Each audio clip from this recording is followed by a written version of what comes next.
very short notice regarding the snap elections in Azerbaijan.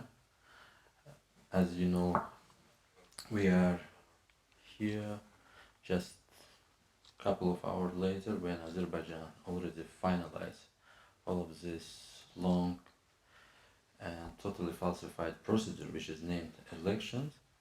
And me, I'm Emin Hüseynovun from Institute for Reported Freedom and Safety. This is Azerbaijan's leading media watchdog organization.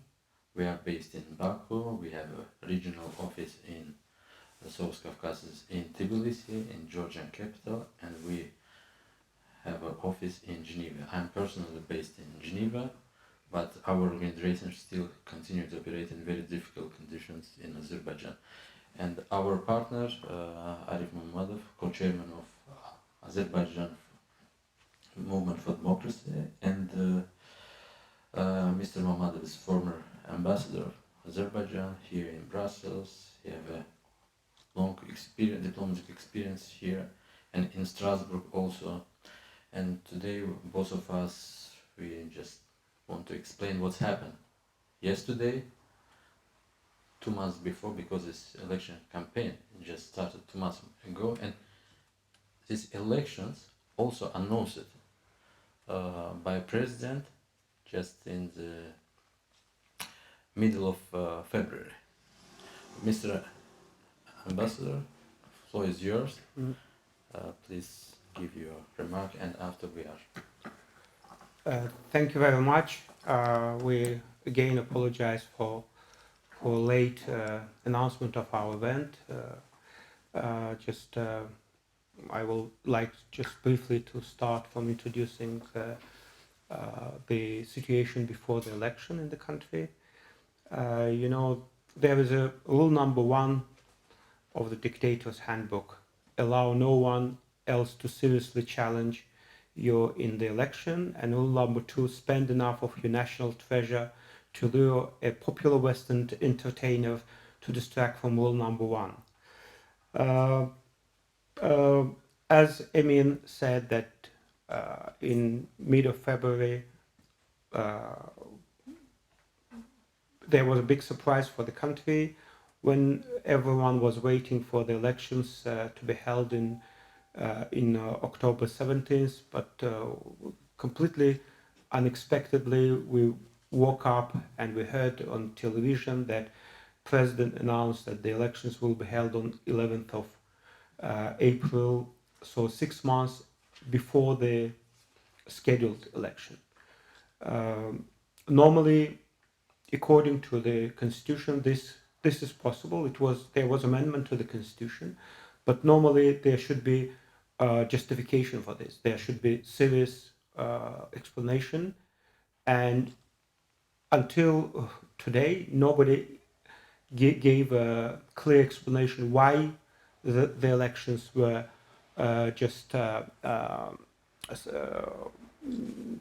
scheduled 6 months ahead of schedule.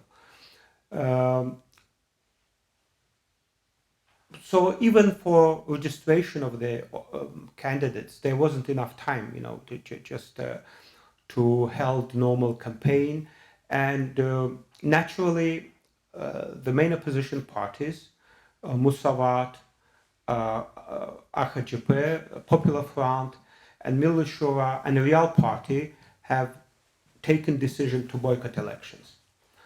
So this is the first time in the history of independence that all opposition parties boycotted elections. So that we have seen just 8 candidates which were registered. All of them were not candidates but appointed people. They never criticized the president, and all their rhetoric was about criticizing the opposition. And also the first time there was lots of attacks to the political dissidents. I want to say how bad situation in the country is, that Azerbaijanis are now on the 4th place among the refugees coming to Germany. so that after Afghans, Syrians, and refugees from Iraq, Azerbaijanis are on the fourth place. At some time in the 2000s and in the beginning of 2000s, until we were, the regime was bragging about high, level of life, salaries, everything. But today we have situation when in Azerbaijan minimum basket is 110 manat, which makes around $70. Can you imagine to live for $70 a month when the prices for many even grocery products is almost twice as much as in Europe.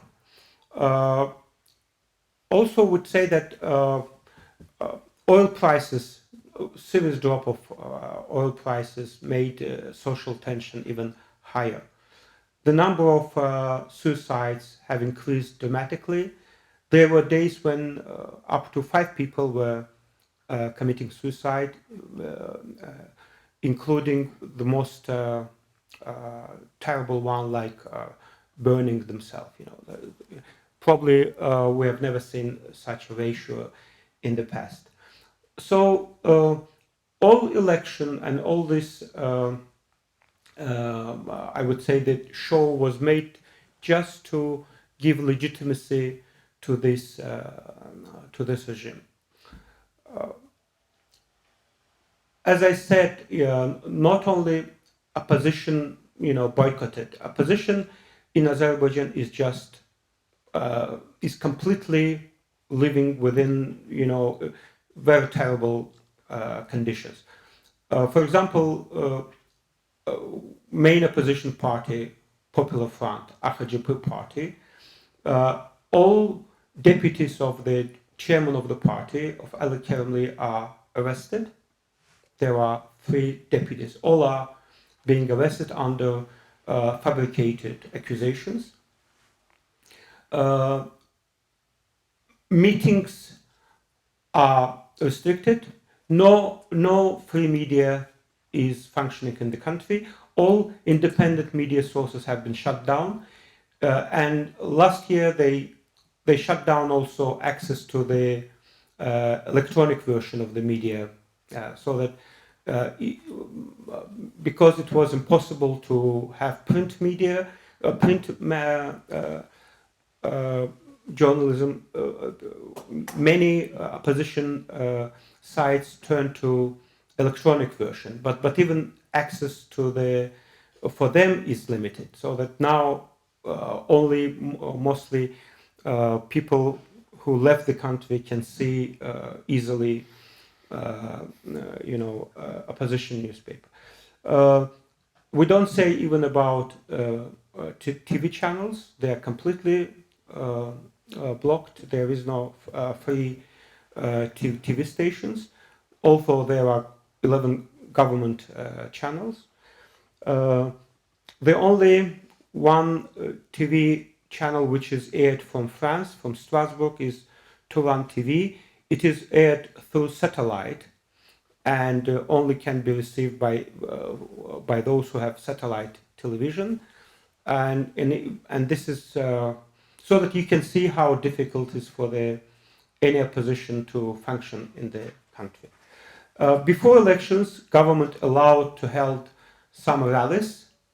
There were last rally was on 31st of May, but before every rally, regime arrests all organizers. So that before the previous one rally, there were like more than 100 activists who were arrested just for calling people to come to the rally. So that they arrest main organizers. This time, because they needed some legitimacy, they knew that opposition boycotted elections. and they had to accept that opposition can help the rally, but a rally in the remote area of capital, in the stadium, and if there is rain, you can imagine that the ground is wet and dirty, you know. So rallies in other parts of the city is not allowed. Opposition cannot have the meetings in the regions. They are immediately stopped. They turned away, and in the regions the situation even more terrible, because in the regions to be opposition, you immediately are labeled as a criminal, as drug addict, or whatever. All activists who live outside of the country or who make political struggle, because they cannot put us in prison, they label us as spies, as working for external forces, being paid by Armenian forces, because I don't know, very stupid accusation. Anyone who is against the government, they label to be Armenian or paid by Armenian. I don't know. From one side, they say about the peace talks, about the importance of the peace deal on Nagorno-Karabakh. From other side, they accuse anyone and label like working for Armenia. So that both of us have been many times labeled in Azeri media as being agents working for Armenia or being a spy or whatever. Another very important difference for this election that because of huge outflow of people from the country, migration, there are like almost 2 million Azeris who moved to Russia. There are many who moved to other places. Germany became one of the key countries where people are going there because also many opposition. And we see that those who left the country, they organized and protest against dictatorship in the country. And there are several campaigns carried out by famous bloggers, activists in Europe, and the regime is very worried about that, because within the country they managed to shut down everyone who dares to criticize are put in prison, but they cannot reach Azeris who live in Europe. But they manage, in fact, they try to they hijacked, for example, one journalist, Azeri journalist who worked in Georgia, Tbilisi. Azerbaijani security officers hijacked a person from the territory of another country. And there are security cameras who registered the moment when he was put in car by people in the masks, and he was brought to Azerbaijan illegally. Can you imagine, through the Georgian territory? And you wouldn't believe what this journalist was accused of. He was accused of illegal crossing of the border.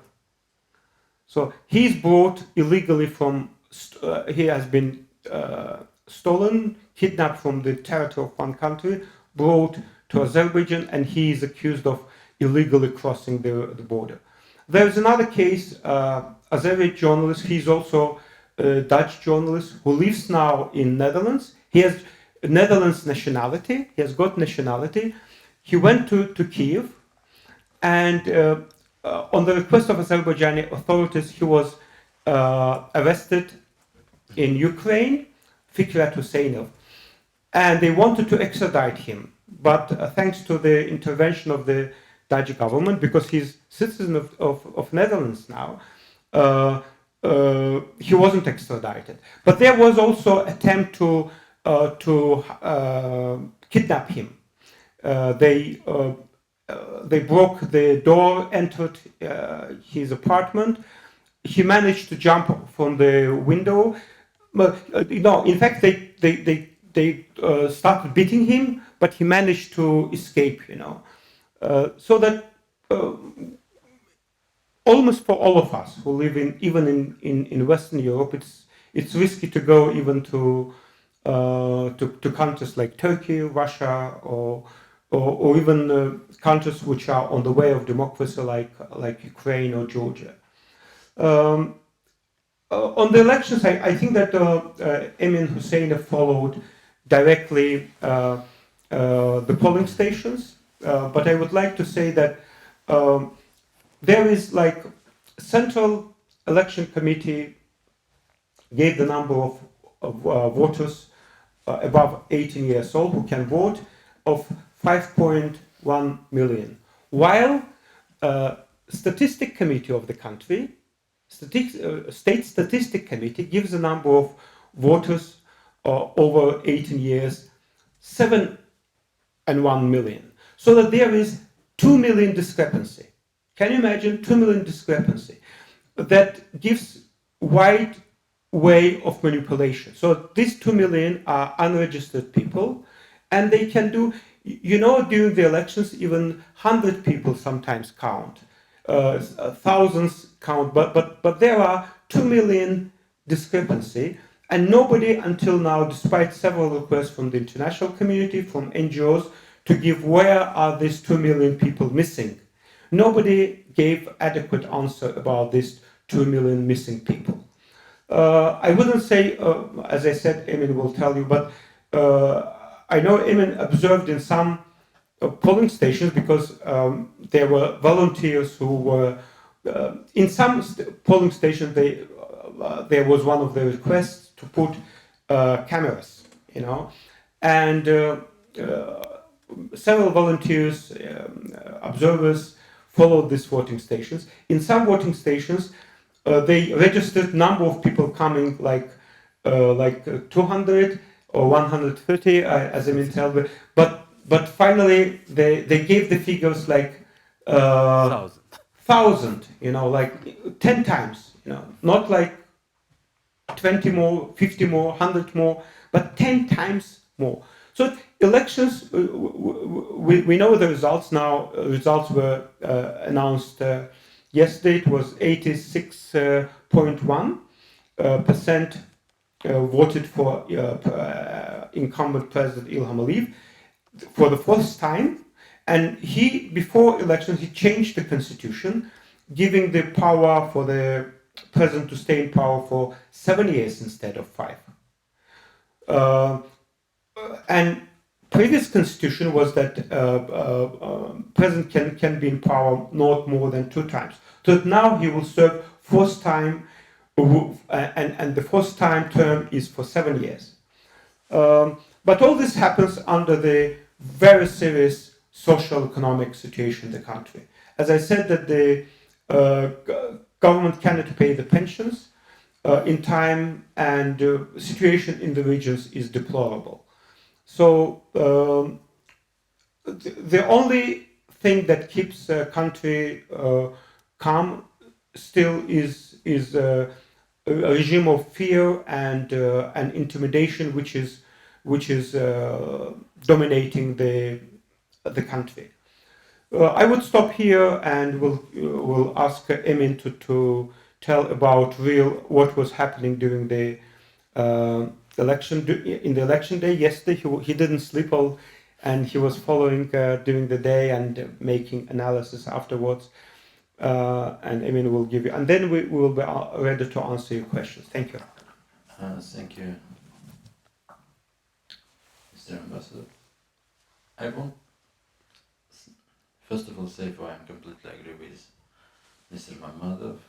Everything what he is explained about pressure to local democratic activists in country and outside of the country. I don't want to speak a lot about our own problem here, because 10 million population, we always say it's for right now we have approximately 150 political prisoners which is stay in the prison, and 10 million populations which is live in big prison, which is named Azerbaijan. Well, regarding these elections, we have very strange referendum, which is changed constitution in 2016, and this constitutional referendum strongly criticized by the Venice Commission of Council of Europe, which it says is completely against European Council of Europe values and generally against European values. After this, as you know, President delegated half of the power to his own wife. This happened again only in Azerbaijan. And now, just 2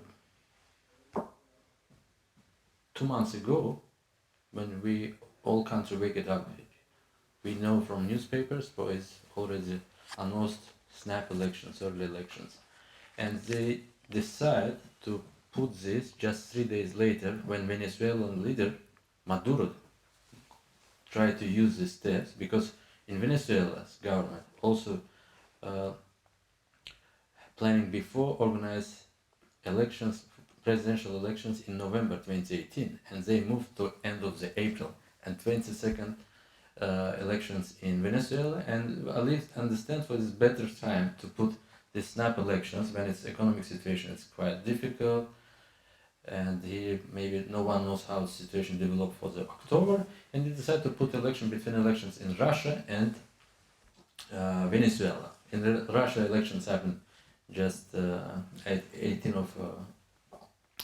of March, and now 22nd, 11 days later, when all world still continued elections violations in Russia and started to criticize already Venezuelan elections. European community forget about Azerbaijan. This is issues with Easter holidays, etc., etc. No one cared. And what is main problem for us? No one, even not only opposition, able to participate. Opposition decided to make strong boycott, active boycott, and we understand it in this condition is impossible and not even useful participate in any electoral theater. Later, when we as like independent civil society, we call to international institution, which is generally organized strong observation missions. We are called to OEC Parliamentary Assembly, we call to Council of Europe Parliamentary Assembly, and for ODIHR. And ODIHR decide to organize long-term missions, which is normally already sent missions to country months later. Normally ODIHR, Office of Democracy and Human Rights of OEC, which is main and most professional international institution which is observe elections in OEC member states area. And these international bodies decide to send missions months later. Yes, I understand for its government make invitation in very short notice, but again, they started months later, and what we see when they started, we see for this is not strong and more critical preliminary or assessment report, which is published like a couple of weeks before, and it looks like for international, especially European community, just try to don't talking about issues with democracy and human rights in Azerbaijan, especially before preparations of sign of agreement between European Union and Azerbaijan, and it's very heartbreaking for us because we are always believe for European values, and now we say to European partners, for guys, we are more stronger protect European values compared with yourself. When no one in Europe talking about this, we are still continue to talk. In Azerbaijan, again, what's main violations which is be fixed before election? First of all, opposition ignored this election and make boycott. Second, no any alternative candidates. All of them. It's like we are analyzed even this free debate time, which is like 2 weeks, when 8 program, each per hour, when each candidate have only 7 minutes, and presenter on state TV, it's like, which is public TV, says, okay guys, let's today speak about Nagorno-Karabakh problem, tomorrow speak about social economic development, and with it 7 candidates. They are not criticize Aliyev, they are safe. Yes, we are support president because president do too much, but if you are elected us, we do better job. One of the former like prisoner of conscience and also which is named opposition, Sardar Jalaloğlu from Democratic Party, they had before like 10 years ago have a quite more strong position, but now government uses them as like Ksyusha Sobchak or Grigory Yavlinsky, which is used by Russian government when real and strong opposition leaders not able to participate in elections. They are found some puppets, which is quite flexible, and no any debates, no any alternative opinions, and everything, all of this electoral process which is organized by the government, not transparent. Government again tried to use international relations for buying international influence. They are ordered one French company and one American company which is normally work with dictatorship and authoritarian regime for some public opinion surveys which is published before elections for 85% of Azerbaijanis supported Aliyev. They are always work with authoritarian regimes around the world. We are ask them for guys who paid it for you. Only once from opinion way from France responds to us for they paid it by Trend News Agency, which is founded by First Lady. Like this is company from President's wife. They are respond, but we say for how much they paid because they are have conflict of interest. They are not allowed to organize this. But it's only small problems. Main problems of these elections, no any competitions, no any other alternative choice for people, no freedom of expressions. More than 10 journalists sit in the prison, 2 writers, 2 bloggers, 2 graffiti activists, even which is published just couple of words on the monument of Heydar Aliyev. They put 3 kilograms of heroin for political graffiti to the students of universities, which is made graffiti for Happy Slavery Day. We have Cult of Personality holiday, 10 May each of year. Government spent more than 20 million by couple of couple of air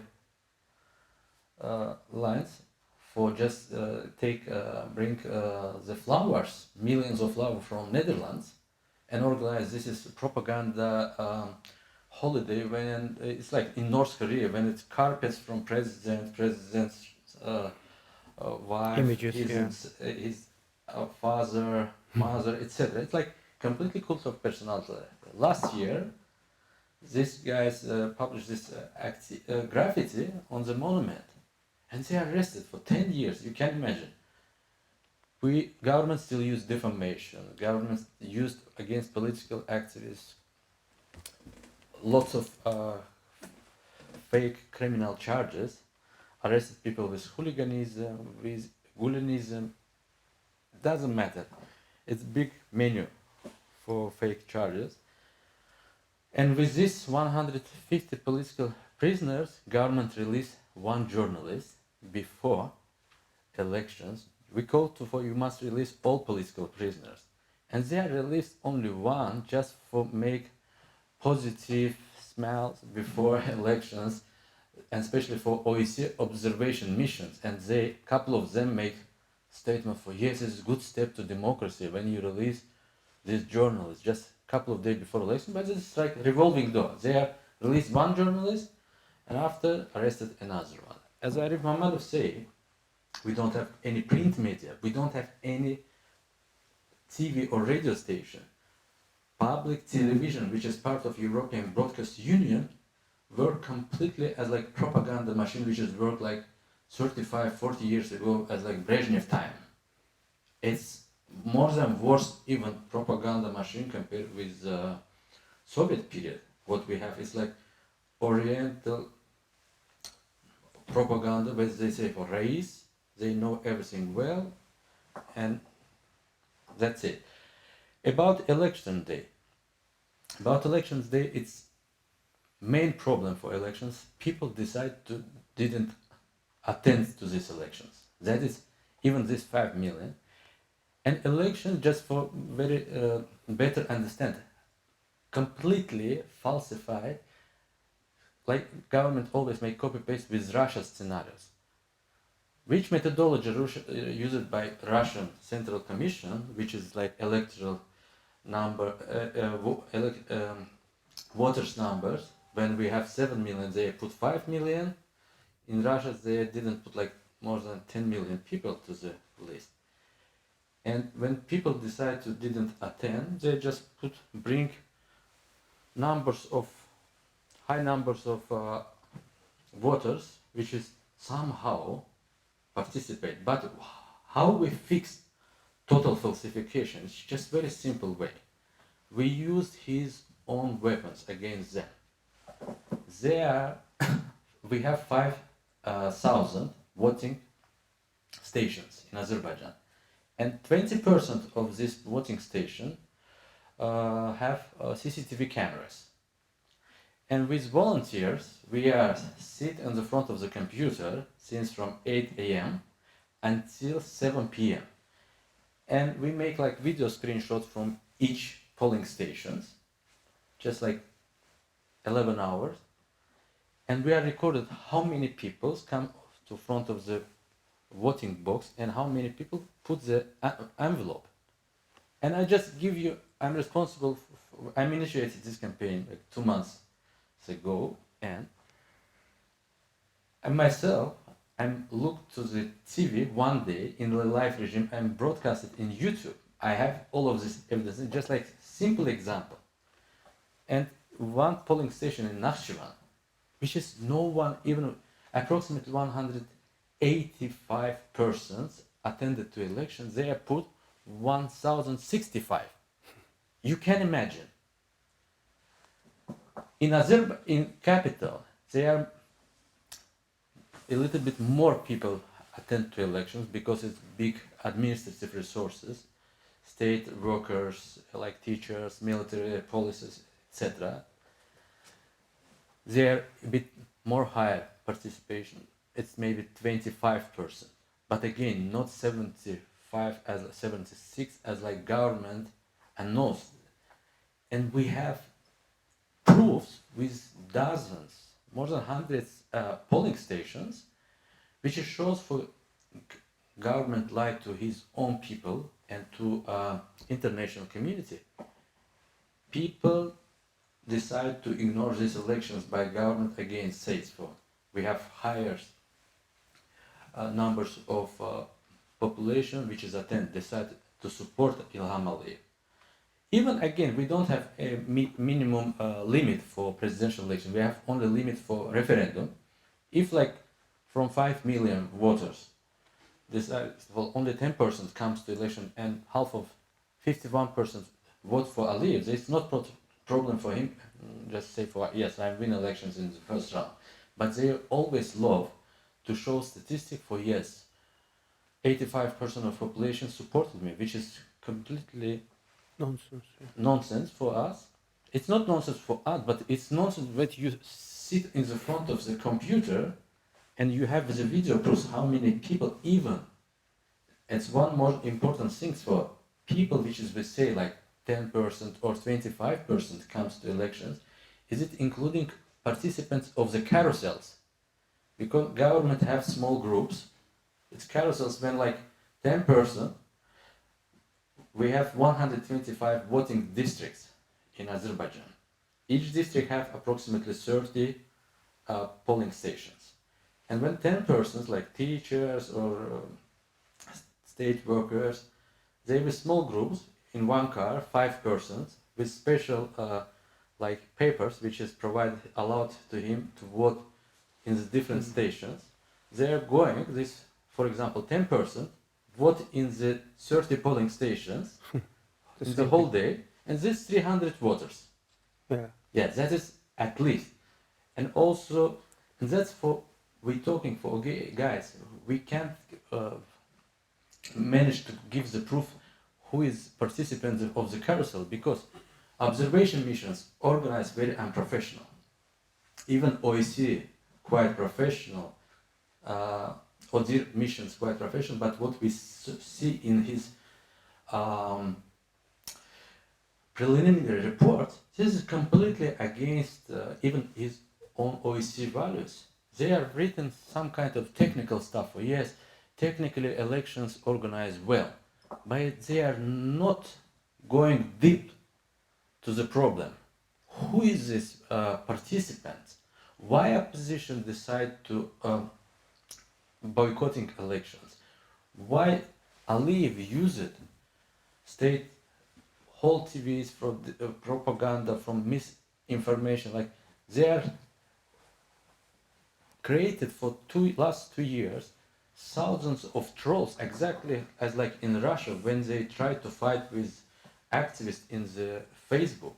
They are used all of these tools against democratic opposition, but again, when European institutions today, 1 hour later, they present his own report, not just 1 day after elections, ODIR publish a report and present this in the hotel, Hyatt, I think, after 1 hour. You can see in live this conference, but what we care, some of the people from Council of Europe, Parliamentary Assembly, they are come and start to give positive interview just when in the middle of the day. One, for example, Russian politician, they are presented by Azerbaijani State TV as like members, leading person from Council of Europe Parliamentary Assembly. Even Russian delegations don't have rights to vote, but they are allowed to going to other member states and say, yes, the election is good. This guy, Russian guy, on poor English as like mine, speak with journalists, and this conversation translated to Azerbaijan for look, one guy which is speak in English, they say yes, no any falsification. Another strange example from Australia, when one Australian MP, head of the delegation, like at least 3 Australian MP comes to Azerbaijan and they make strange statement, which is broadcasted in live in our public TV and state TV. They say I'm a bit sad and it's a bit shameful for me why I'm coming to your country. You know, guys, as I see, this is best democratic elections in my life, which is I'm observed, and I'm a bit afraid for why I'm coming there. Yes, but it's good for I'm coming because it's now I have a lot of like case studies, which is I can go back to Australia and provide it to change our electoral system. This crazy guy, which is like it's clear for this guy, well paid. It is some kind of lobbyist which is recruited by Azerbaijani government. And as after Landromat, you know, for too many stories happen here. And one of, for example, Belgian politician Ali Dextex, which is former co-reporter in Azerbaijan, now his case in the court, Alan Destex, they received money in 2016 for fake observation missions. This is established here in Brussels, NGO, European Observation Academy, received a couple of million, and now his case in the Belgian court, which is quite good. Another same case in Italy, in Milano, with Luca Vallonte. And what is difficult for us, what we see, even this corruption litigation started in Belgium, in Italy, in other European states. Now we have some kind of information for bank's account of Azerbaijani embassy in London. They are frozen because they make some kind of dirty operation with state money, diplomatic missions in London. And all of our well-paid lobbies based in London, because UK is our biggest foreign investor, which is British Petroleum, accumulate quite big amount of foreign investment in Azerbaijan. They 25% from whole his global portfolio, from BP's oil and gas business, 25% focused in Azerbaijan. And now, when Azerbaijan organized these elections, our call to Europeans and for European institutions, please, not support us, protect your own values. Again, we know for each nation is responsible for his freedom, from his better future. We must fight for our rights, for created government or state when it's rule of law, human rights, respectful values. But we also say for please, talking about problems in our country. Now, it's unbelievable for us for how after this election, when president going to elections, they're going for elections not for 5 years, for 7 years. Only 5 worst states in the world have this terrible practice, like Syria, Bashar Assad, Turkmenistan, Tajikistan, Azerbaijan.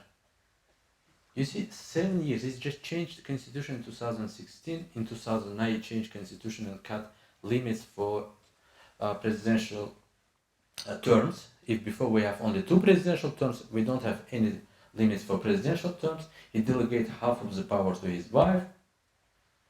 And again, after these elections, we have quite hopeless feeling regarding the Europe, regarding the OEC, regarding the Council of Europe, because if it still continued like this, when international community again, even European institutions, they are, you can imagine, OEC and ODIHR sent 300 observers, which is 20 of them long-term observers. They are spent 3 million euros for organize these missions. But no one from Azerbaijan civil society is able to receive any kind of support, because since from 2014, all foreign funding from international institutions forbidden for Azerbaijani NGOs. If we received grants, doesn't matter, from European Union, or from US State Department, or from Soros Foundation, from any other private institutions, governments initiated criminal case against us and arrested our colleagues. We have 30 NGOs, which is included in bigger case, which is established by General Prosecutor Office since from 2014. Our organization have same problem. Well, and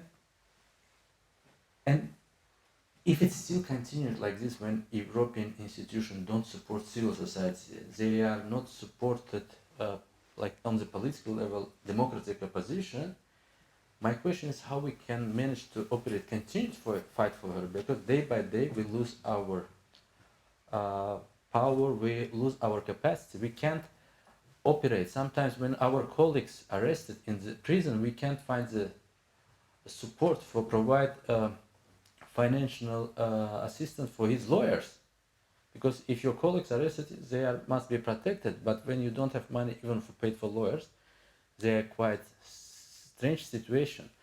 And EU again, what we say, European Union and European External Action Service until 2014, they are supported civil society in Azerbaijan. They are provided dozens grants per year for transparency, for capacity building, for human rights, democracy, for women's rights, for LGBT rights, for everything. But now, you can't find even any NGOs. It's not important for you just, if before some our European partners for things, well, it's difficult to support NGOs which is criticize governments regarding the freedom of expression, regarding the freedom of assembly, if you want to go to and protect like animal rights, you can't do, because you are not allowed to receive grants from any institution. And Aliyev in interviews, they say, I'm doing this for cut all of this Kistler oxygen for NGOs, because if they are not able to receive donations from inside the country, if they are not able to receive grants, this is a normal process. After 3 or 4 years, they are close each other, and we already have this kind of situation when civil society with very limited resources somehow try to operate, and after these elections, we believe we probably have much more strange situation with violations against human rights, against democracy. That is my goal, and we will publish for Monday our final report regarding the election with big statistics and data. But just what we want to say again, after 1 hour later, Odir also tried to organize his own event in Baku, and we just called to them for, guys, please protect your values, don't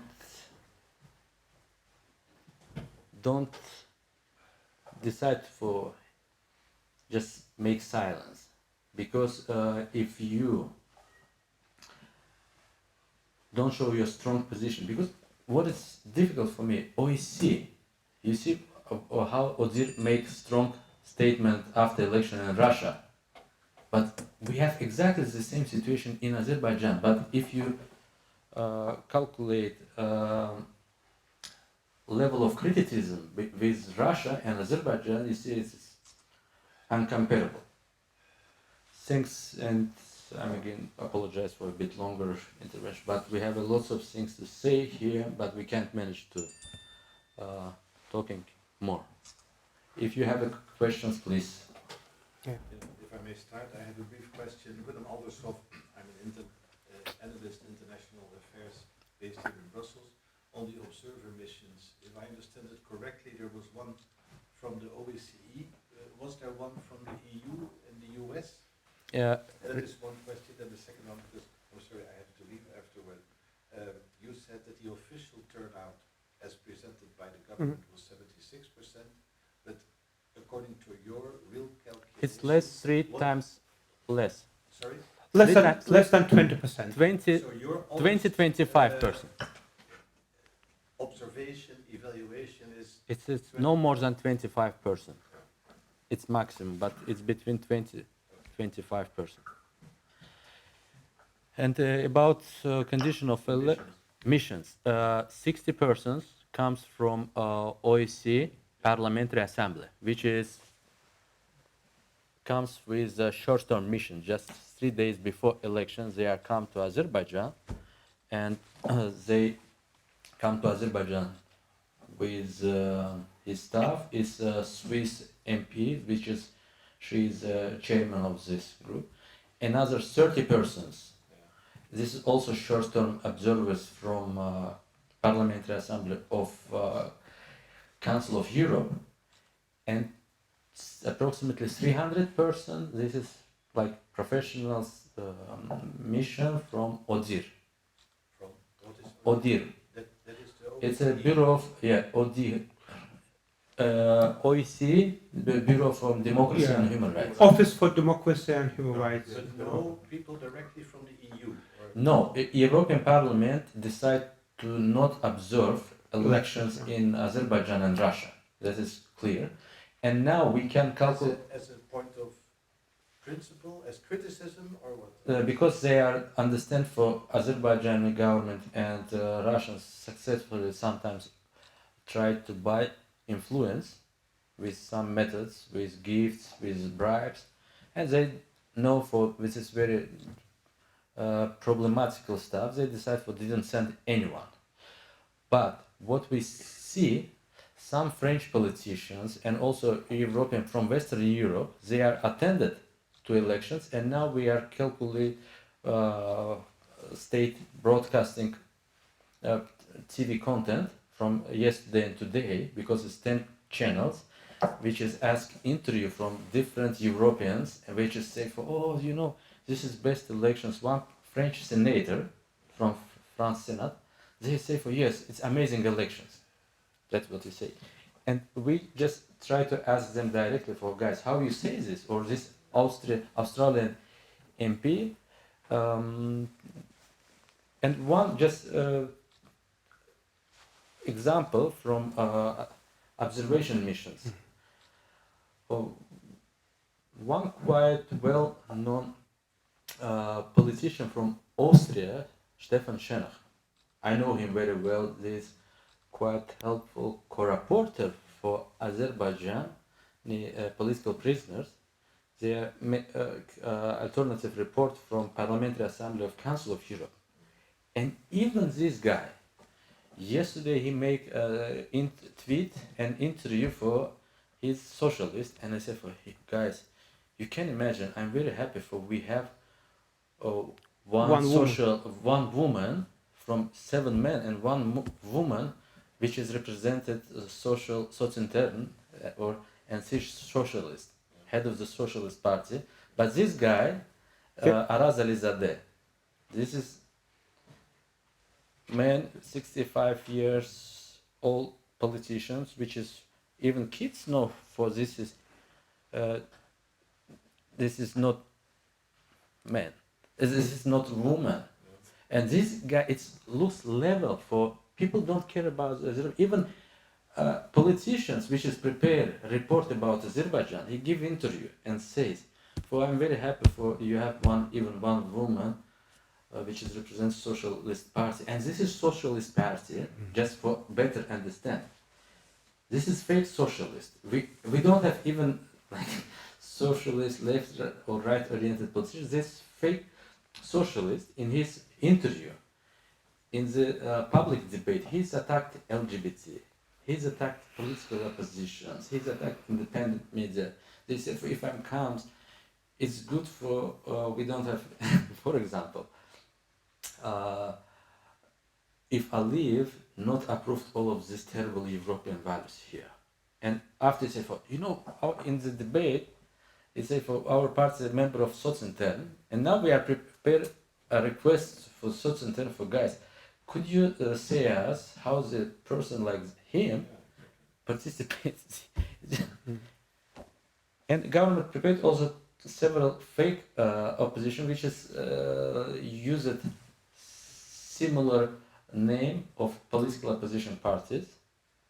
For example, modern Musavat. If we have like Musavat, older opposition party, they put like one verse to front. They say for yes, it says modern Musavat, but people understand. For this is 7 candidates is clones, and this is cheap theater or circus, which is broadcasted on TV. Yeah, please. Okay. My name is Musa Abdullah from the Brussels Times.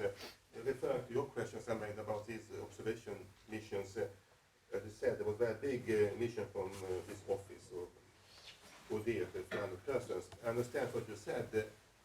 I mean that they already published, let's say, a preliminary technical report.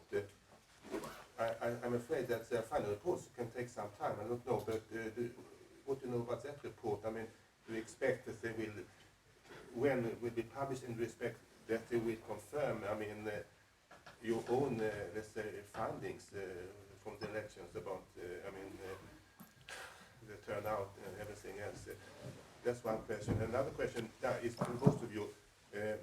You said that you don't want so much EU's support. You want EU to, let's say, to care about its own values. But is it correct to say that are the plans to sign an association agreement between EU and Azerbaijan, as they have already done with Armenia and Georgia, I think, despite the situation in Azerbaijan? So what is your opinion about that? And the last question,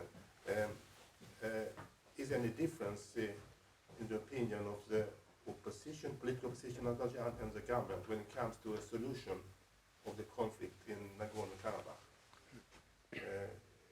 How can that be solved? I mean, there's a formula about land against status. How do you interprets? Maybe you should start first. Yeah, I would start with Nagorno-Karabakh problem, which is probably the key issue in the political agenda of the country. We in opposition believe that Nagorno-Karabakh problem is a victim of political manipulations, both in Azerbaijan and in Armenia. So that whenever the regime has a problem inside the country, they revert to the conflict, and there are even military activities.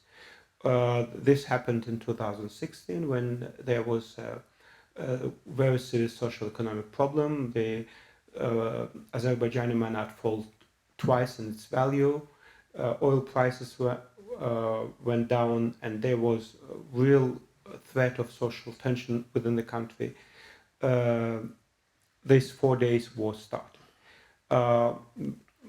The same does the regime in Armenia. There was shooting in the parliament a long time ago when quite important people were killed as a result of shooting in the Armenian parliament. So that for opposition, we understand that, and we believe that when democratic forces will come to power, both in Azerbaijan and Armenia, will be able to solve the problem in a peaceful way. There have been many plans. Some plans were quite interesting, and there were periods when EU was very active. I would say that between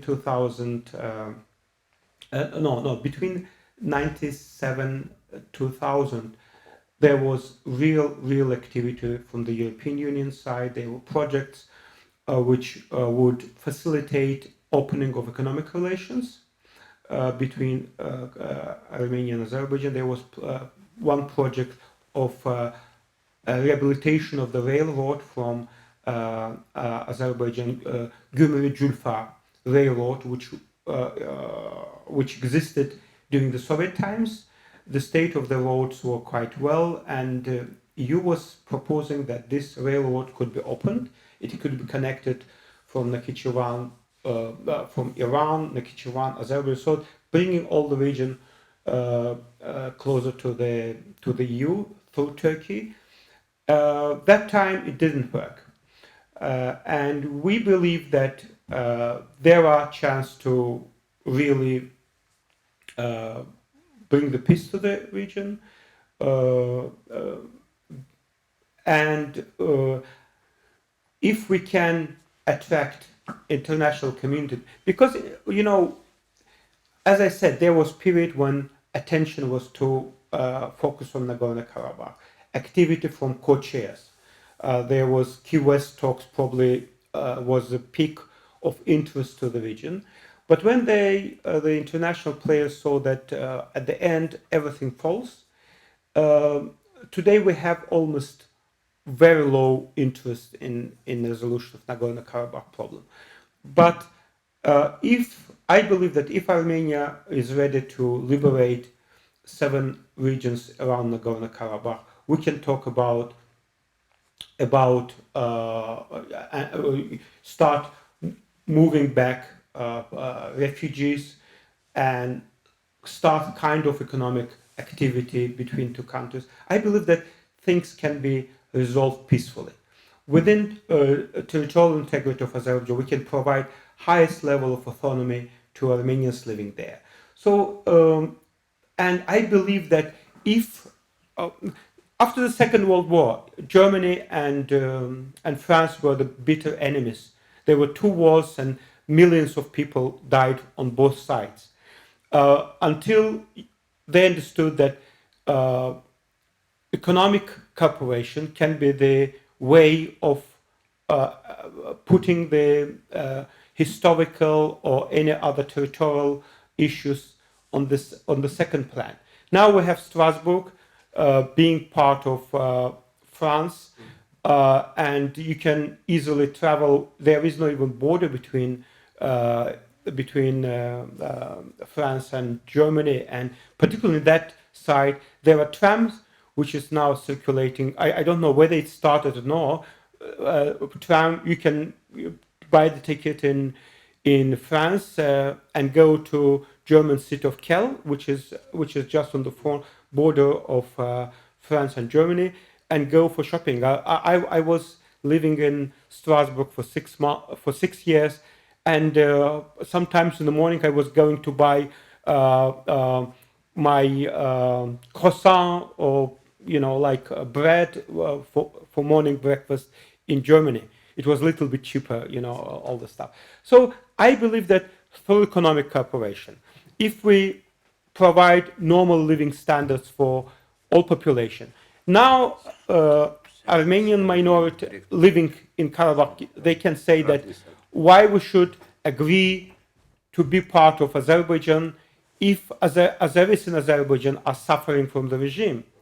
There are no human rights in that country. But if tomorrow we can provide citizens, our citizens, regardless of their ethnic belonging, normal living, so that they can finally, what every person cares about, having good education for their children, having good social system, having good salary, and general security for themselves and their families. Whoever can do this, I believe that people will be ready to live within Azerbaijan in peace and prosperity. And the key is democracy. Emin told lots about that sometimes we see ignorance from the European institutions. It's understandable, partly understandable, because focus is now on Russia, on Syria, and they want every side wants to grab more allies, and Azerbaijan is an important country in terms of oil resources, in terms of importance for the energy security of Europe. It's a very important partner for NATO operations in Afghanistan, so that NATO planes can overfly through Azerbaijani territory. Partly, but from this other side, political or geopolitical importance of Azerbaijan harms democratic development of the country, and in the long term, it is harmful for the Western interests. We have seen the same happening in Arab countries, in Egypt, in Tunisia, in other countries, so that the regimes were not supported, but the West was closing their eyes because of their geopolitical importance. And when people went to the streets and this Arab Spring started, people were cherishing, but then they saw kind of disappointment because it didn't move the way it should have been. But this is also understandable because these countries have been under dictatorship for so long time. But I am a strong believer that we can build a common home in the South Caucasus, all three countries, Azerbaijan, Georgia, and Armenia, and can be together going towards European direction. I remember I was ambassador here, and once there were talks between Armenian leadership, Azerbaijani, and Javier Solana said that, guys, our European train is moving forward. If you now manage to get into the train, we are ready to accept you and to help you. That time, we didn't manage to get the train. Now Armenia tries to catch the handle and to be the part of. Georgia is already closer. Azerbaijan didn't sign association agreement. Now what Azerbaijan tries to do is to sign the kind of agreement where strategical agreement. Yeah, it is called strategic, but in fact it's not strategic agreement because it is only about oil and business. Azeri side erased everything which is concerned civil society, which is concerning human rights, democracy. They want to have agreement which is called strategic. For EU, it's not strategic because EU has, normal agreements, this association agreements which they signed with all other countries, East European countries like Eastern Partnership countries like Georgia, Moldova, Ukraine. Of course, there can be little bit differences, considering one element could be stronger, another less. But Azerbaijan completely decided to take everything which is concerning human rights, democracy, and just to keep business. So if you want to have relation with us, we are ready to sell you gas and oil, but you close your eyes to democracy in the country. Yeah. And sometimes it works. Unfortunately, it works. Shenek, Emin mentioned, you know, he has been a reporter on political prisoners, and if he doesn't know that who are candidates, he says that one woman from Social Democratic Party is candidate, but there wasn't woman. There wasn't a single woman who ran as a candidate to the presidency. So this is the problem. You know, we see that Europeans are showing not enough interest to Azerbaijan. But I believe that situation goes to a very dangerous stage in the country. People are angry, and anger is going out to the streets. And I don't want, nobody wants a democratic camp in the country, doesn't want that situation goes the way it went in Syria, or in Iraq, or in North African countries. But if there is no serious pressure to the government to make changes, this scenario will be unavoidable. Scenario when there will be social explosion, scenario when with foreign intervention is very, very likely. So that I invite Europeans to really think about whether they want to focus on short-term interests or to have normal, long-term relations with Azerbaijan as important partner, geopolitical partner, but with human rights and democracy being the main focus. Thank you. Regarding the agreement, which is probably maybe somehow signed in the middle of this year, as like civil society, we don't know what is put to this agreement, which is unclear and unfair and not transparent compared with the same process even in Armenia or in Georgia or in Ukraine, when civil society knows exactly what they put there. And when we ask European Union, European ambassador of European Union in Azerbaijan, could you give us feedback regarding the part of this agreement? They are safe. No, we can't do, because Azerbaijani government very sensitive with these issues. Until we are not prepare final package of the document for sign, we can give you. And we say, but it's unclear, it's unfair. If we are part of like European civil society forum, which is like institution which is established in Eastern Partnership state, like Eastern Partnership Civil Society Forum, we have like this mechanism, and all our partners from Moldova, from Ukraine, from Armenia, or even from Georgia, before when this agreement is signed, they are attend as like one of the stakeholders. But we have feeling for we are not stakeholders anymore, even not for Azerbaijani government. They are ignore us last 25 years. Now we are ignored by European institutions, as like they say, for guys, we have this very strange law. If we start work with you as like stakeholders, government arrested you. That is what we have this feedback from Europeans. When we ask for guys, could we support us? We want to do this project for supporting human rights and democracy. They say, no, we can't, because if we do, you are arrested. And we say always, we're joking with them, even say we don't trust you because you are work in same condition in Russia. You are supported Russian civil society with some flexible mechanism, which is you established for Russia. You supported with same flexible mechanism. civil society in Belarus, but you are not supported civil society in Azerbaijan.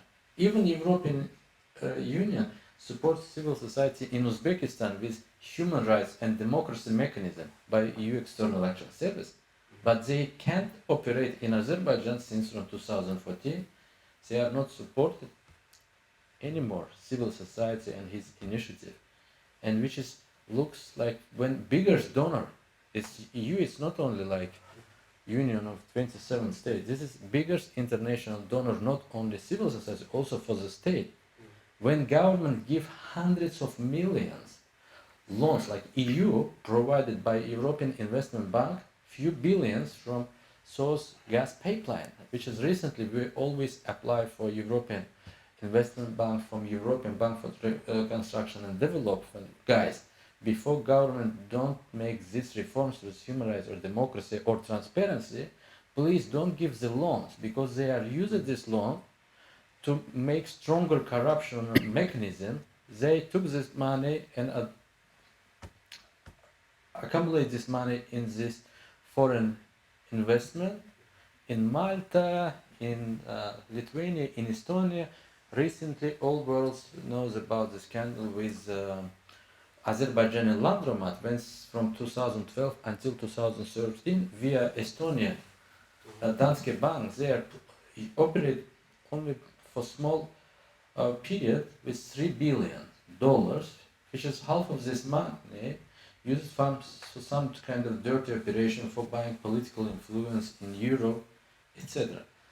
And that is short examples when government allowed to use European funds, European taxpayers' money, but international, like independent civil society, when we say for guys, our main role promote the European values in Azerbaijan, but we can't operate if people is very poor in the country.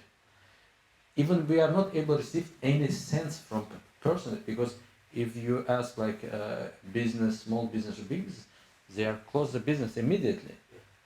And last our hopes, this is institutions as like EU, OECD, Council of Europe, but they are provide again to Minister of Justice hundreds million from last 25 years for capacity building from our juridical system.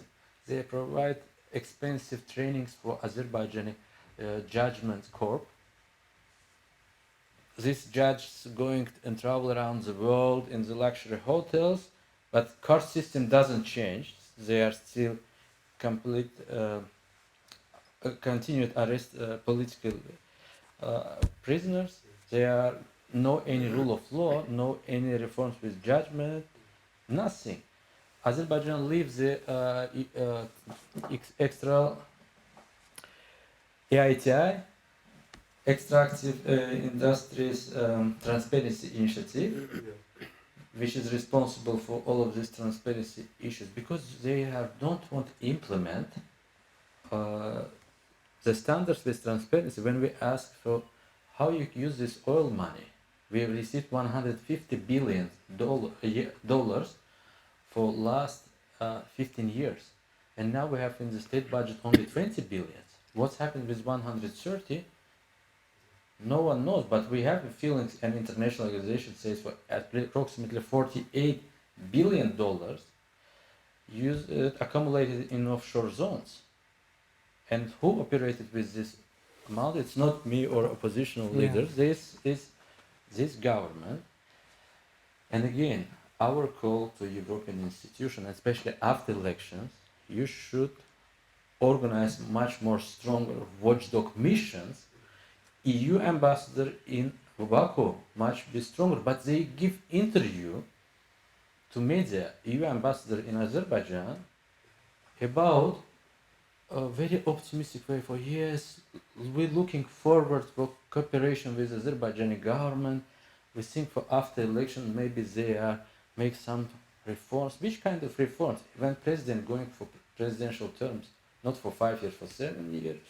When civil society is not able to do anything, that is complicated for us.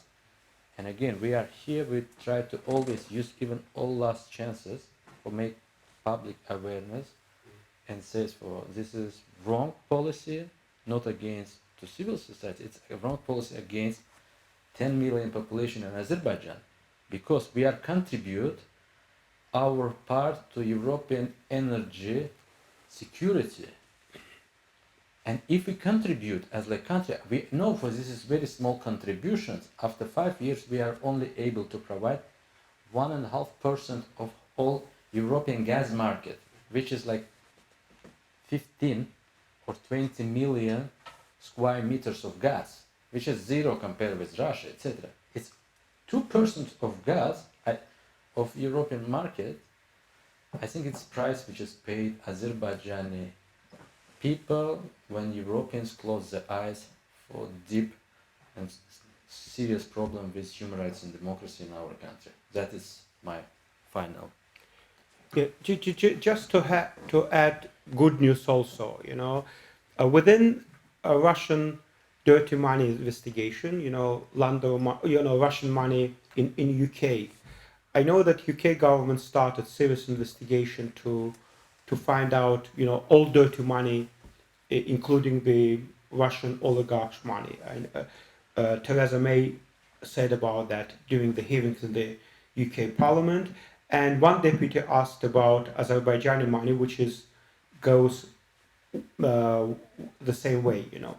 And there are during the journalist investigation, it was found out that a Russian arms deal company, Rosvooruzhenie, transferred money to Azerbaijani high officials, and this money goes to different schemes to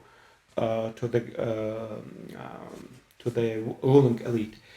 And the good news we heard yesterday from British sources, from British finance investigation, that Azerbaijani embassy accounts have been frozen, and there is investigation going on in UK on this. So that properties have been put under scrutiny, and I'm sure that there will be more things coming from there, because lots of dirty money have been laundered through offshore banks, and they went to UK. And I'm happy, and I'm really admire the resolve of the British government to come to the depth of this dirty money, which has been laundered in UK for many years. And this is a bold decision, and I admire this decision of the UK government. That's it. Thank you. Any other questions? No, I think Yeah. it's okay. Thank you very much. Thank you. I think that Emin, do you want to have? Yeah. But also I don't want to be too pessimistic about conclusion. I believe that there are key issues that will be in the conclusion of the ODIHR mission. Firstly, a position. When do you think? I think that within an hour, maybe, because we see that everyone is waiting for the conclusion. 2:30. Yeah. Central European time, yeah, 2:30. Okay. There are main issue that what will be in the report, that opposition boycotted elections, so that there wasn't free and fair elections. There wasn't atmosphere for having these elections. Opposition boycotted. There wasn't competition, what is very important. So that only fake candidates who spoke about, you know, people were watching this show like comedy show, because they were saying, they were competing in praising the president. President himself never spoke before the people. He didn't speak about his program. He didn't say anything. So from A to Z, from the preliminary preparation to the elections, even before that, amendments to the constitution were made, till the observer selection, till the monitoring procedure. We see that monitoring companies have been either fake or paid companies which are known for observing elections in dictatorial countries. Just the last question. you already said that you think that the real turnout was very low. Perhaps only 20. Some people say that between 10 and, Emin says 25, but I heard 10%. But is there a possibility to estimate in a reliable way how many of those who really voted, how many of them voted for the president? I mean, did they get the majority of those who did vote? I want to say about this. First of all, if it's bigger numbers of voters which is able to attend, it's like generally 22, 23 in the middle percent of all voters. It's possible for most of them. First of all other candidates is not candidate. Most of the supporters of the government. It's no choice. But it's even a person which is 10 years ago quite strong criticized Aliyev, Sardar Jalloğlu, candidate from Democratic Opposition Party. He changed his mind. We analyze all his speeches in public debate, and he don't say anything against president, against his offshore companies, against his kids' offshore companies, about billions which is stolen by his family, about nepotism, he just say very general, very strange things, criticize on the very simple level, which is looked for he have agreement and he have a deal. Another candidate, this is, as we say, it's clones. This is each of them participated already on third elections, which is like sparring partners, which is like on the box when you just use them, and they are not opposition. They are openly say so. We are supported president. Some of them say, yeah, president is our brother. Yeah, that's how I would say. But about elections, my final remarks, probably it's not final elections which is announced by the government. With this perspective, they possible for they organize also parliamentary elections. And main problem of these elections, our electoral code don't give any guarantees for free and fair elections, because first of all electoral commissions controlled by ruling parties. Numbers of voters, this is very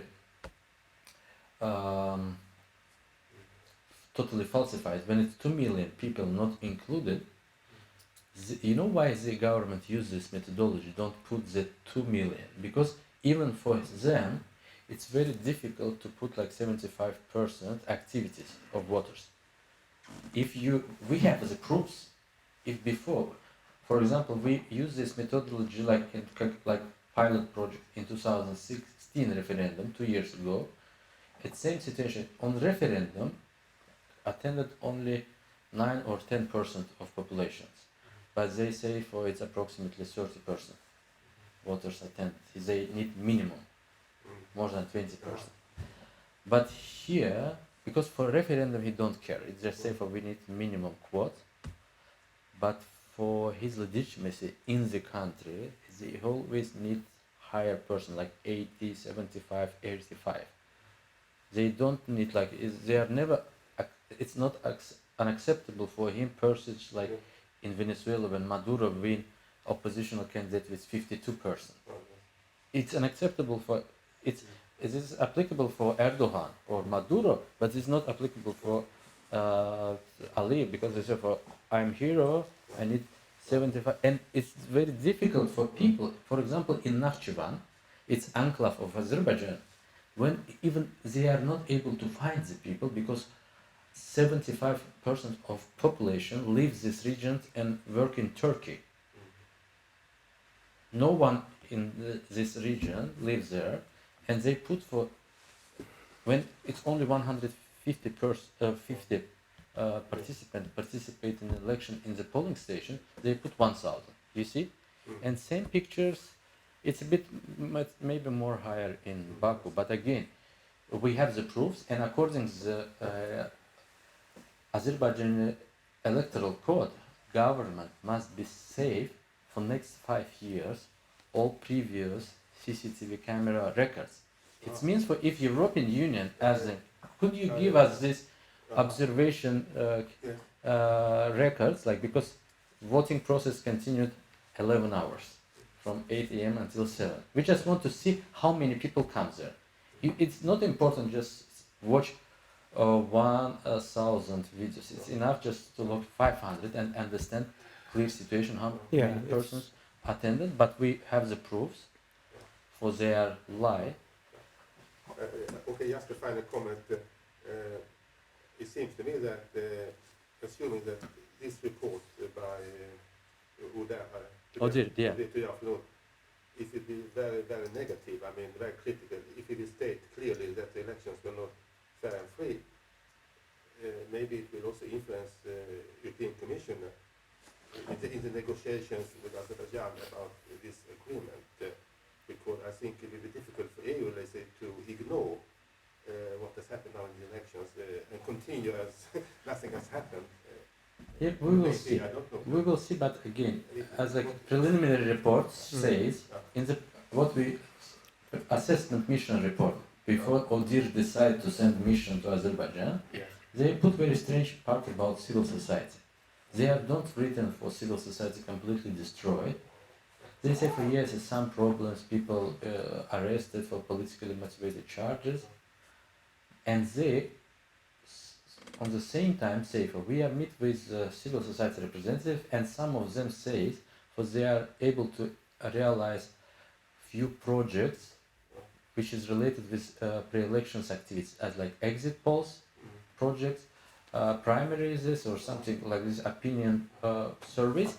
And when I'm asked, I meet with all of them and ask for guys, with whom you meet? Because from independent civil society, no one implement even any project. Even our initiative, this is civil society independent initiative when people, volunteers, just sit in the front of computer and calculate how many people comes.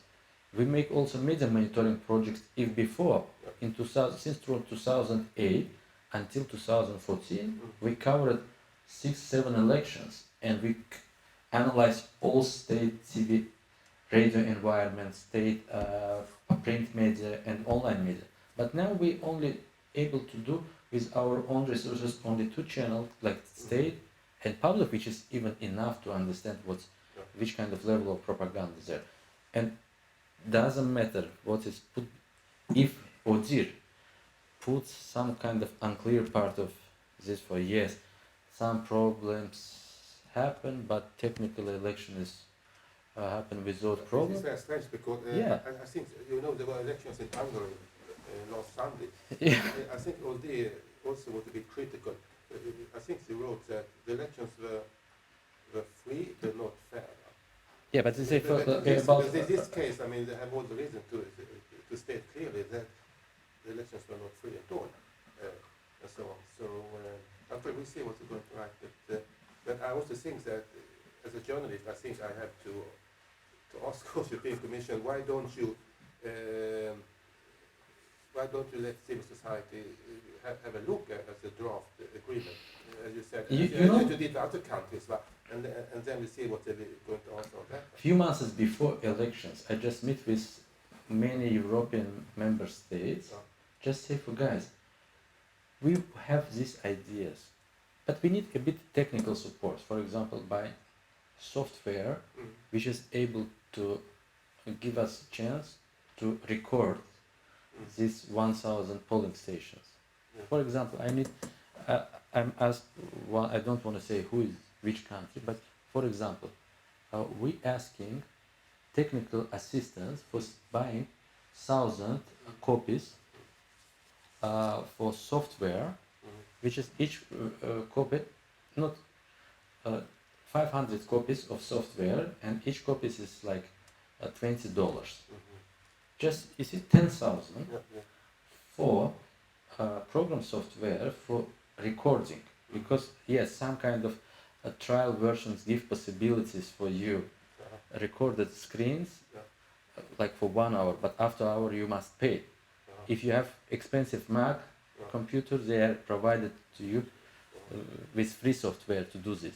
But we can ask, and even we say we can make like media monitoring project or alternative observation or prepare report. It looks like Western democratic world decide to don't support civil society in Azerbaijan.